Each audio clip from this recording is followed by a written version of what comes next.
नमस्कार दोस्तों।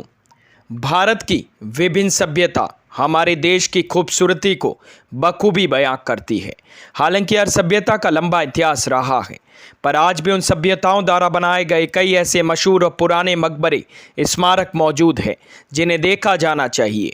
वही देश पर कई वर्षों तक राज कर चुके मुगलकालीन सभ्यता द्वारा बनाई गई कई इमारतें, स्मारक, मकबरे आज भी मौजूद है, जो एक बेहतरीन वास्तुकला और शिल्प कला का नमूना है।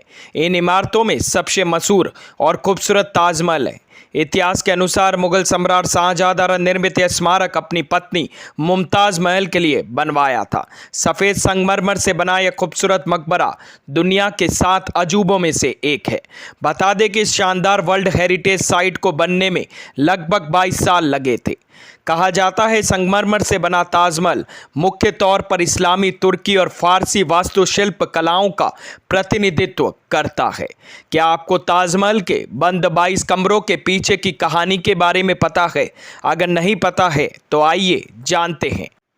खूबसूरत ताजमहल का निर्माण मुगल सम्राट शाहजहां ने 1632 में किया था, लेकिन यह मकबरा 1643 में बनकर तैयार हुआ था। बता दें, यह मकबरा 17 हेक्टेयर यानी 42 एकड़ जगह पर फैला हुआ है, जिसमें एक मस्जिद और एक गेस्ट हाउस भी है।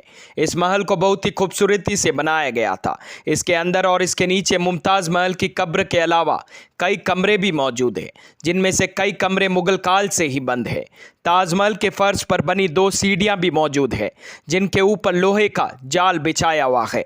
आपने यकीनन ताजमहल को कई बार देखा होगा, लेकिन ताजमहल का एक हिस्सा ऐसा भी है जो कई सालों से बंद है। जी हाँ, ताजमहल के मुख्य मकबरे और चमेली फर्श के नीचे 22 कमरे हैं, जिसका दीदार अब तक किसी ने नहीं किया है। कई इतिहासकारों के अनुसार ताजमहल के ये कमरे कई दशकों से बंद हैं और इन कमरों को आखिरी बार 1934 में खोला गया था। वही कई इतिहासकार कहते हैं कि 1934 के बाद इन कमरों को केवल निरीक्षण और मरम्मत के लिए खोला गया था। ताजमहल की कई पहली मंजिल पर भी कई कमरे बने हुए हैं, लेकिन इस ओर जाने वाली 2 सीढ़ियां शाहजहां के समय से ही बंद हैं।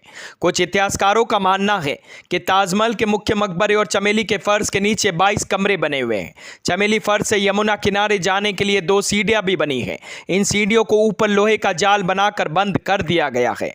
ऐसा माना जाता है 40-50 साल पहले यहां जाने का रास्ता हुआ करता था, लेकिन बाद में इसे बंद कर दिया गया। कई ऐसे सिद्धांतकार हैं जिनका कहना है ताजमहल के बेसमेंट में जो कमरे बने हैं वे मार्बल के बने हैं। ऐसा कहते हैं तहखाने में कार्बन डाइऑक्साइड की मात्रा अधिक बढ़ जाती है तो वो कैल्शियम कार्बोनेट में बदल सकती है।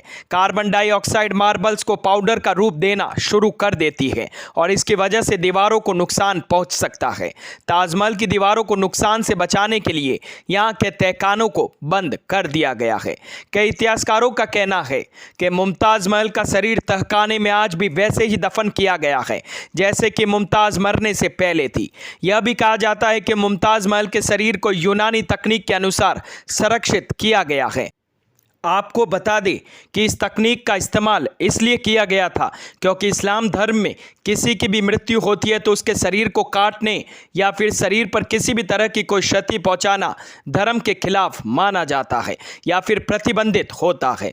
बता दें, मुमताज महल जब मरी थी तो उनके मरने के बाद उनके शरीर को टिन के एक संदूक में ऐसी जड़ी बूटियों के साथ रखा गया था जो मांस को कभी सड़ने ही नहीं देती।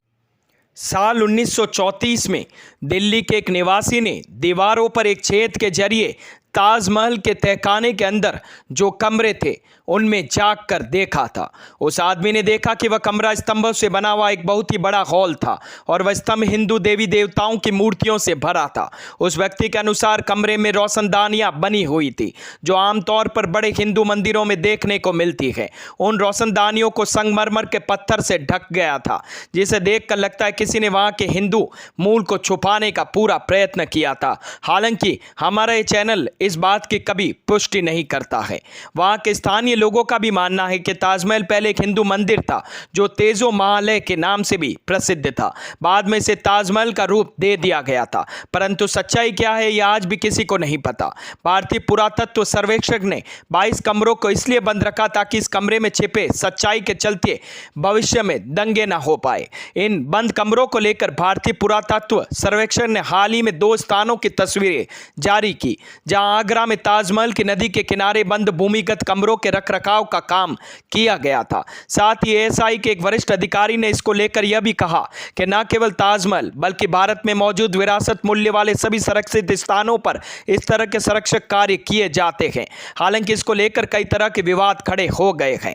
कई इतिहासकारों का मानना है कि इन बंद कमरों में कई हिंदू मूर्तियां और शिलालेख मौजूद हैं। इसलिए याचिकाकर्ताओं ने भारतीय पुरातत्व सर्वेक्षण को इजाजत मांगी है कि वे ताजमहल के अंदर 22 कमरे खोले, जिससे ये मालूम चल सके कि वहाँ हिंदू मूर्तियां और शिलालेख है भी या नहीं। लेकिन इलाहाबाद हाई कोर्ट की लखनऊ बेंच ने इन 22 कमरों को खोलने की मांग वाली जनहित याचिका को खारिज कर दिया है।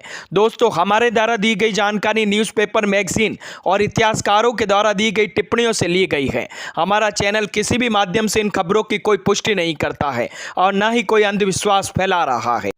तो दोस्तों, आप लोगों का क्या मानना है? आखिर क्यों 22 कमरों को आज तक आम लोगों के लिए नहीं खोला गया? हमें कमेंट सेक्शन में जरूर बताइएगा। धन्यवाद।